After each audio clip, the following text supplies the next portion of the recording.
waayo ruux halkii u shaqeynayso midda kale bis ayaa laga saaray.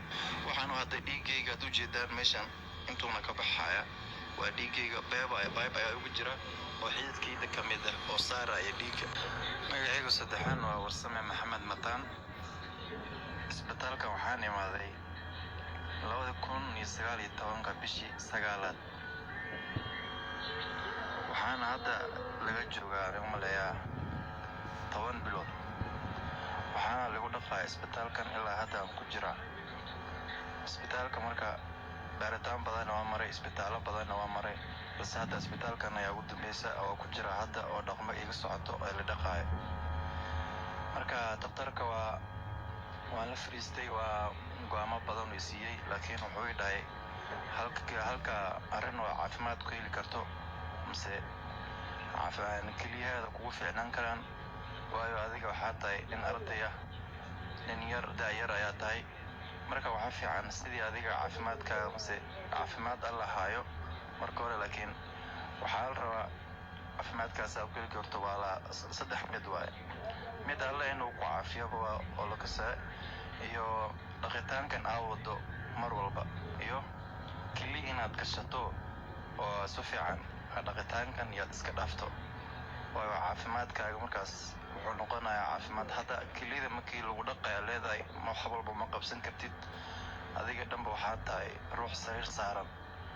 waayo ruux xanuunsanaa tahay, ruux xanuunsan waxba ma qabsan karo. marka daktarka wuxuu u go'aamiyey mise go'aan adag igu siiyey, waan daayarahay. wuxuu dhahay waa inaad keli aad daraasataa, ruux kuu bixiyo ama cidda ka tirsanaada mise iyo ruux inuu kuu bixiyo. labada keliyoodba waa eberaa la dhahay. sidaas waaye aan ugu baahday keli kale, waayo ruux halkii u shaqeynayso midda kale bis ayaa laga saaray. waxaan hadda dhiigayga u jeedaan meeshan intuuna ka baxaya waa dhiigayga bayb ayaa ugu jira oo xididkayda ka mid ah oo saaraya dhiigga. horta alxamdulillah. horta video clipka hore ayaan duubnay aniyo adeerkay iyo hooyaday iyo waalidiintayda dhammaan. walaa videogaas dad baana arkay, dad baana isoo caawiyey, wayna ku mahadsan yihiin caawinaadaas isoo caawiyeen. laakiin waxaa jirto caawinaadii isoo caawiyey may gaarin inta laga rabay aniga.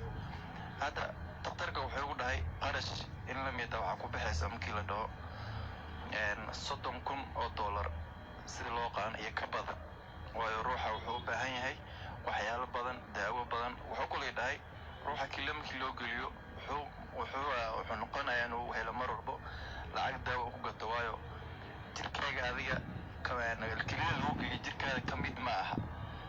ay maxaa la rabaa baashaas sifay ula qabsato jirkaaga ay ula noqoto jirkaaga ka mid ah. waxay noqonaysaa bil walba inaad cunto daawo, bil walba keliya haddaad hesho. marka waxay noqonaysaa qarash badan. waxaa dhici karta marka hadda kale wuxuu dhahay waxaa dibadayna adaa laga baahan yahay, qarashaa jiro, waxyaalaha jiraan. laakiin marka hore waxaa la rabaa oo keliya lagu geliyaa $30,000 iyo wax kasta ayay 35,000. hadda laakiin video hore aan duubnaa jiray.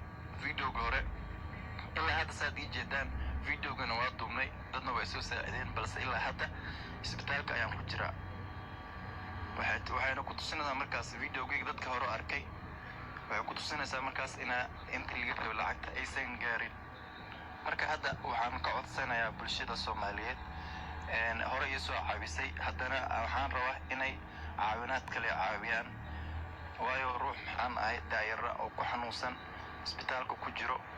waxaan u baahanayaa mar walbo inaan maadaama waxaan leeyahay go'aamo badan inaan waxaan rabaa horumar gaaro. intaasoo bilood hadda isbitaalkan ku jiro aana jiifo. markaas waxaan caawinayo mise aan codsanaya Soomaalida muslimiinta meel walbay joogaan, muslim iyo gaal meel walbuu joogo, codkayga maqlo inay soo caawiyaan. caawinaada ay sii wadaan, dadkii caawiyaan way ku mahadsan yihiin. magacaygu waa Axmed Mahad Ibrahim. inta muuqaalkayga garanaysa iyo inta aan garanayninbo wiilkaan yar Warsame Maxamed Mataan baa la yidhaahdaa. suu asaga ka warbixiyey iyo sida aniga xog ogaal u ahayba intaasoo bilood buu isbitaalkan ku jiraa oo keliyaha laga dhaqayaa. keliyihii waa wada fariisteen. marka waxaan ninkani laga maaragtaa dhaqaatiirta ay kula taliyeen iyo annagoo dhan ay nagula taliyeen in keliyaha loo bixiyo. muddo hadda dhowr bilood laga joogo ayaan kilib ka horreeya duubnay. jasaakum allahi khayr. dadka way mahadsan yihiin intii ka soo jawaabtay oo maxaan ku idhahdaa tabarucaad ka soo bixisay, laakiin wixii laga rabay weli mayna gaarin, mana haysto dhaqaalo uu ku bixiyo qarashkaasi. lacag 35 kun ah iyo movementigeeda iyo wax walbaba ilaa iyo 50 kun gaarayso ayaa looga baahan yahay.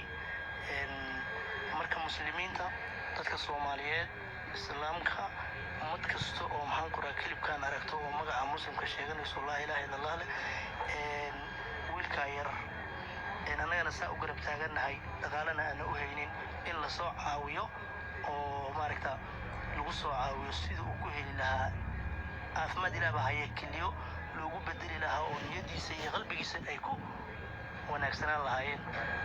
isbitaalkan wuxuu ku yaallaa magaalada Nairobi, gaar ahaan xaafadda Islii, gaar ahaan section 3 Medihill baa la yidhahdaa, Medihill Center soo. marka isbitaalkan waa noocaas.